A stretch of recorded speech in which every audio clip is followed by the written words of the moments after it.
Hello बच्चों, let's see the question. A convex lens of focal length 15 centimetre and concave mirror of focal length 20 centimetre are placed as shown in figure.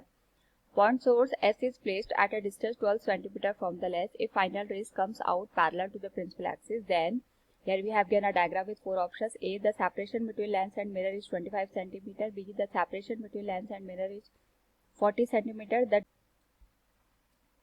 The distance between first and second image of source is 75 centimeter. And D, the distance between first and second image of source is 60 centimeter. Now to answer this question, first we will discuss here the key concept, and here the key concept is given as image formation by lens and a mirror.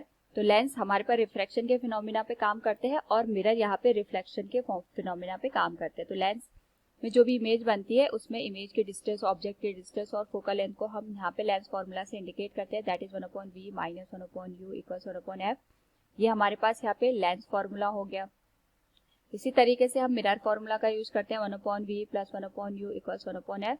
It is our mirror formula. इसी का use करके हम इस question को solve करेंगे। साथ में हम ये देखेंगे कि जब भी हम यहाँ लेंस या मिरर का यूज करते हैं एज अ कॉम्बिनेशन, उस केस में यहाँ पे जो हमारे पास जो सोर्स गिवन होता है उसके थ्रू जब भी हम लेंस या मिरर का यूज करते हैं इमेज फॉर्मेशन के लिए, तो जो इमेज बनती है यहाँ पे वो दूसरे लेंस या मिरर के लिए एज एन ऑब्जेक्ट का काम करती है। इसी के बेसिस पर हम इसको सॉल्व करेंगे। तो क्वेश्चन में हमें कंडीशन दे रखी है कि जो फाइनल रेज है that comes out parallel to the principal axis, वो हमारे पास यहाँ पे प्रिंसिपल एक्सिस के पैरेलली यहाँ पे इमर्ज हो रही है। इस तरीके से एंड में जो भी हमारे पास यहाँ पे रिफ्रैक्शन या रिफ्लेक्शन अकर होगा उसके बाद जो लाइट रेज है वो इस तरीके से प्रिंसिपल एक्सिस के पैरेलल आ रही है। तो सबसे पहले जो लेंस हमारे पास दे रखा है उसके थ्रू जो इमेज बनेगी वो कौन सी डिस्टेंस पे बनेगी हम उसको कैलकुलेट कर लेते हैं। तो we can say here for lens हमारे पास यहाँ पे जो कॉन्वेक्स लेंस है उसकी जो फोकल लेंथ है ये 15 सेंटीमीटर हमें दे रखी है। इसकी जो यहाँ पे जो मिरर है उसकी फोकल लेंथ 20 सेंटीमीटर है और हमने यहाँ पे जो ऑब्जेक्ट रखा है वो 12 सेंटीमीटर रखा है लेंस से, यानी यू की जो वैल्यू आएगी that will B minus 12 centimetre. तो सबसे पहले हम ये देखेंगे कि जो लेंस है हमारे पास उसने जो इमेज है वो कहाँ पे बनाई है। इसके लिए हम इमेज फॉर्म के लिए हम यहाँ पे लेंस फॉर्मूले का यूज करेंगे 1/v minus 1/u equals 1/f के बराबर। v की वैल्यू हमें कैलकुलेट करनी है, u हमें दे रखा है -12 के बराबर और f की वैल्यू हमारे पास आ जाएगी 15 सेंटीमीटर के बराबर। पॉजिटिव हमने इसलिए लिया है क्योंकि कॉन्वेक्स लेंस का हम यूज कर रहे हैं। नाउ अगर v की वैल्यू कैलकुलेट करें this will be given as 1/15 minus वाइज का प्लस हो जाएगा, दिस विल बी -1/12 के बराबर।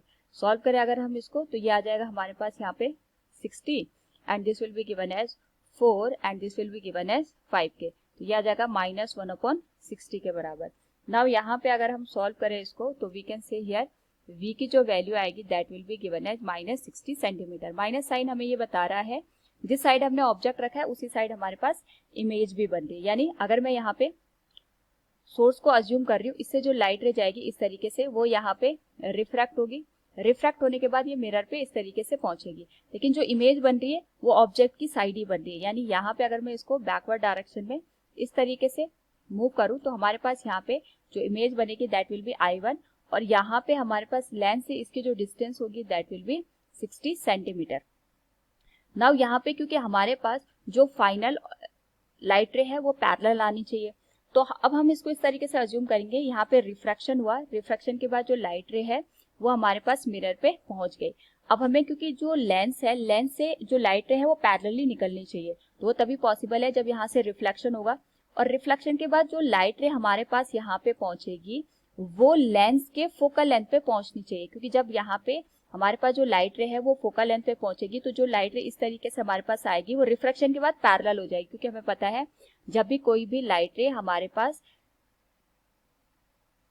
फोकस से आती है या आते हुए अपीयर होती है वो रिफ्रैक्शन के बाद वो पैरेलल हो जाती है। तो हमें ये ध्यान रखना है जब भी जो लाइट रे है वो रिफ्लेक्ट होके इस पॉइंट पे आएगी तो ये जो पॉइंट है ये लेंस से 15 सेंटीमीटर की डिस्टेंस पे होना चाहिए, क्योंकि लेंस की जो फोकल लेंथ है हमारे पास वो 15 सेंटीमीटर है। तभी जाके जब ये लाइट रे यहाँ पे दोबारा से हमारे पास लेंस पे पहुंचेगी तो रिफ्रैक्शन के बाद ये पैरेलल हो जाएगी। यानी हमें ये चीज समझ में आ गई है कि जो हमारे पास मिरर है, मिरर से जो भी यहाँ पे इमेज बनेगी वो लेंस से 15 सेंटीमीटर की डिस्टेंस पे होनी चाहिए। तो ये इमेज जो हमने बनाई है इसको मैं यहाँ पे I2 मान लेती हूँ जो I2 इमेज बनाई है वो हमारे पास मिरर ने बनाई है और लेंस से इस I2 की जो डिस्टेंस है वो 15 सेंटीमीटर है। तो हम ये मान के चलते हैं जो मिरर है इससे I2 की जो डिस्टेंस है ये हमारे पास x के बराबर है।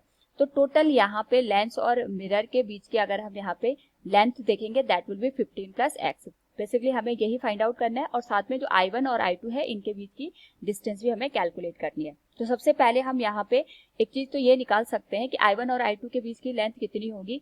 I1 बनाया है लेंस ने और I2 बनाया है मिरर ने। I1 की जो लेंथ है वो लेंस से 60 सेंटीमीटर पे है और I2 जो है वो लेंस से हमारे पास 15 सेंटीमीटर की लेंथ पे है। जो टोटल लेंथ आ जाएगी हमारे पास दिस विल बी 75 सेंटीमीटर। सो हमारे पास ऑप्शन सी तो करेक्ट हो गया। अब हम यहाँ पे x की वैल्यू कैलकुलेट करते हैं पहले, यानी जो हमारे पास मिरर है, मिरर ने कितनी लेंथ पे इमेज को बनाया है उसको कैलकुलेट करने के लिए हम यहाँ पे मिरर फॉर्मूले का यूज करते हैं। नाउ यहाँ पे जब हम मिरर फॉर्मूले का यूज करेंगे that will B 1/v plus 1/u equals 1/f के बराबर।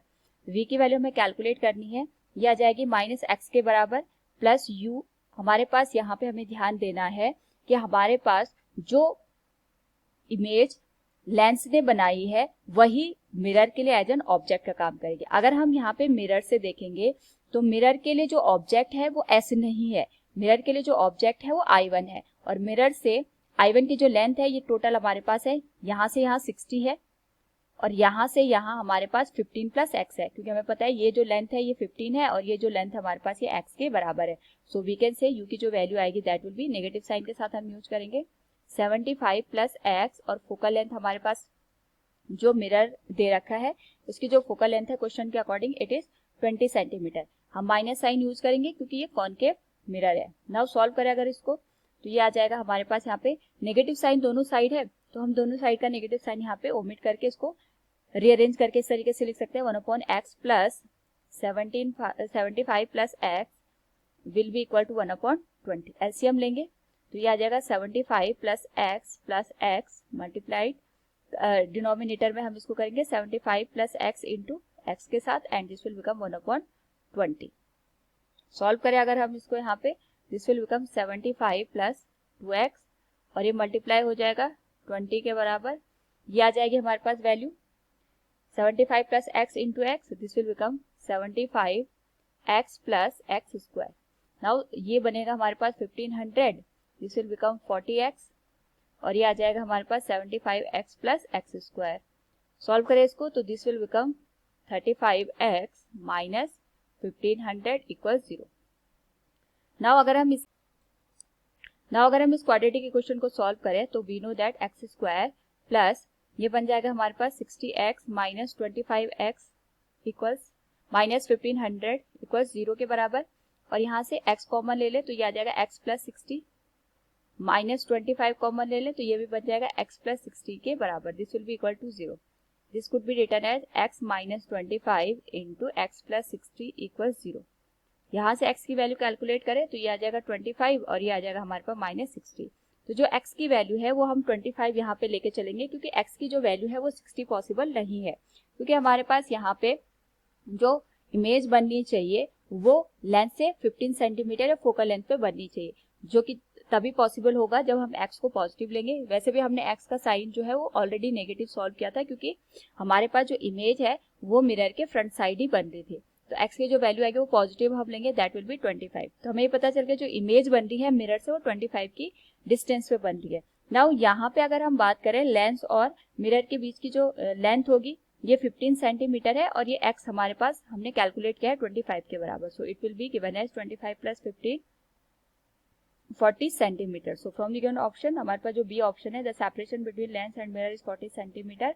Option B is also correct. So we can say option B and C both are correct. Hope all you understood it. Thank you and best of luck.